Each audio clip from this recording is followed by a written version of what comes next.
What's going on, guys? Welcome back to a brand new video. So today we're going to take a step back from Black Ops 6 and even Black Ops 7 to talk about Call of Duty 2026. Now, I know a lot of you guys are probably like, why are you talking about a Call of Duty that doesn't release for another year? And it's because it's Modern Warfare. We have some new information on that. New leaks have surfaced in regards to the storyline, what we know about it, and how this game is going to play out, and even the title of the new game. So if you do find the video informative or helpful at any point throughout this video, don't forget to hit that like and subscribe button, also to help us on the road to 500K. But let's go ahead and jump into it. So the Ghost of Hope has come in with some brand new exclusive information. Now, before we do begin, I want to let you guys know to take this information with a grain of salt. We haven't even gotten COD 2025 yet, and we're already talking about COD 2026. So anything could potentially change, whether they decide to just backtrack and change the entire storyline, or the leaks were misinterpreted or anything like that. Just take it with a grain of salt,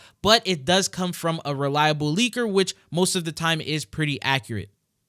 Now, prior to the rumors that we received today in regards to Modern Warfare 4, we did get a little bit of information in the past. For example, Call of Duty 2026 leak revealed a working title for the game, campaign settings, and what sort of weapons to expect. We know a few nuggets about COD 2026 thanks to the rumor mill. It's claimed that the game is being developed for the next generation Xbox and won't be available for past generation consoles. So just remember, it is releasing in 2026. By then, they're probably no longer going to be supporting older gen. And then they said, additionally, all signs point towards DMZ returning to the franchise in 2026, and saying that we still don't even know much about Call of Duty 2025, which is rumored to be a Black Ops 2 sequel. The lack of official confirmations haven't slowed leaks from spilling out. So this is what he posted. He said, exclusive Call of Duty 2026 being developed by Infinity Ward is currently titled as Modern Warfare, and then you'll see a Korean symbol, which I'll explain what that is in a second.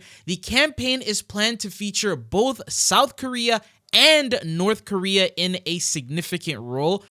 Now, this actually supports one of the previous leaks that we got. The last time that I spoke about Modern Warfare 4, we talked about how DMZ was returning, and there was also a brand new Battle Royale or DMZ map that was found in the files with the code name Tumen. Now, if you searched up Tumen, the first thing that pops up is the Tumen River, and that is actually on the border of North Korea as well as China. So it seems like the storyline Modern Warfare 4 is going to be around that area. So that's the area I guess Makarov decided to take his talents to, and from this, the location does make sense to be a major plot point in the storyline.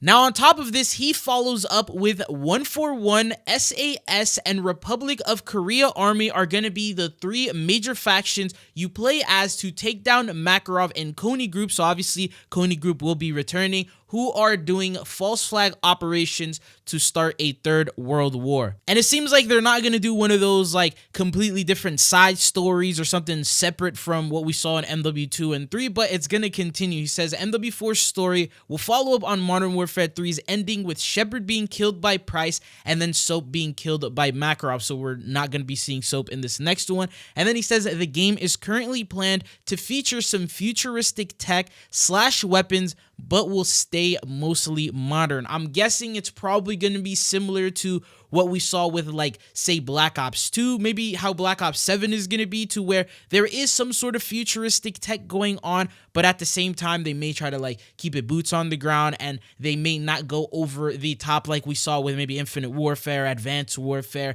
games like that.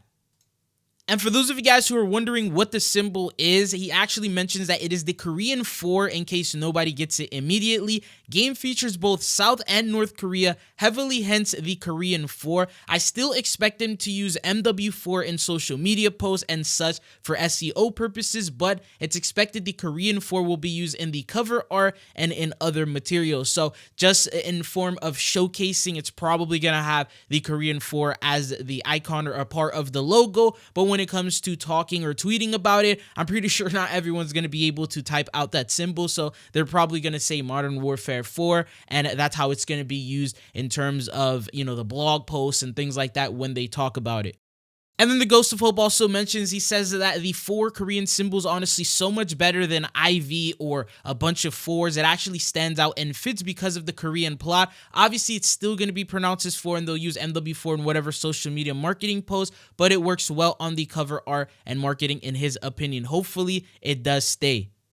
And then when you look it up, the translation from Korean to English can actually be translated over a couple of different things. So not only the number 4, but it can also be death. It can also be organization of business. It could be words. It could be expert, snake, and then private. And some of these could fit into the storyline. For example, maybe death or maybe snake. So that could be for, I guess, betrayal or something along those lines. 7 could also be private. So a lot of potential on how they can play this out and how they can, translate the word in different ways.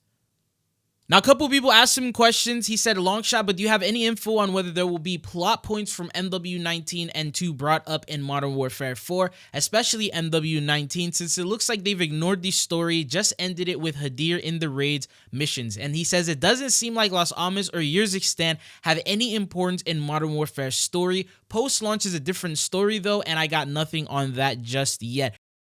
Now, obviously, these come in for the campaign leaks, but let's talk about what this could potentially mean for the multiplayer side of things. So for Warzone, more than likely, it's going to be a brand new map. Verdansk is probably going to end up getting rotated out. I mean, at that point, we're going to have Verdansk for 2 years, and I feel like people are going to get bored of it. There will have been a bunch of different map updates and changes and things like that, but they're going to want to bring in a fresh new Battle Royale map, which is probably going to be based around a Korean sort of theme, maybe around China, the Tumen River, as we've talked about. And then in terms of multiplayer maps, they're probably going to theme it around these areas. I know in Modern Warfare 3, all they really did for the launch maps was remaster the OG MW2 maps and bring them on. This time, it's probably going to have all new originals. And if it is going to follow that Korean type of theme, then they're going to base a lot of these maps on past locations, maybe from the campaign like they did with Black Ops 6, and then bring them into the multiplayer side of things. And if there are going to be remasters or anything like that, then it's going to come in the post-seasonal updates like Season 1, 2, 3, and beyond. Now, one of the main questions is, will we be seeing the Task Force 141 members receive maybe some new teammates? Will they be introducing brand new characters? Will there be a brand new main character, similar to how with Black Ops 6, we do have the existing characters like Woods and Adler and Helen Park, but they also introduce Marshall. They also introduced Sev. Will we be seeing something along those lines in terms of Modern Warfare 4? Will we be playing as someone completely brand new that is going to be like a recruited member for Task Force? Do you think that would be the case, or do you think they're going to keep it with like all of the OGs and then maybe a new member will be introduced as a part of a completely different faction, just collaborating with Task Force 141 to help them stop Makarov from, starting World War III? There's a lot of potential and avenues that they can go through in terms of what they plan on adding and bringing in terms of Modern Warfare 4. But what are your thoughts and opinions based on what we have so far? Do you guys think this could be a really good COD, especially with a lot of you guys not very happy with Black Ops 6 and already wanting to go back to the Modern Warfare universe? But anyways, that is all that I have for you guys here in this video. Let me know if you guys want more information on COD 2026. There is a bunch of different leaks that have surfaced throughout the past and just random bits and information that I could compile all together into one video. But let me know, because I feel like it's still obviously too early for Modern Warfare 4. Anyways, thank you guys for watching. That's it for this video. If you found it informative or helpful, don't forget to hit that like and sub button. But it's been your boy, and hopefully I'll be seeing you guys back on the channel again. Peace.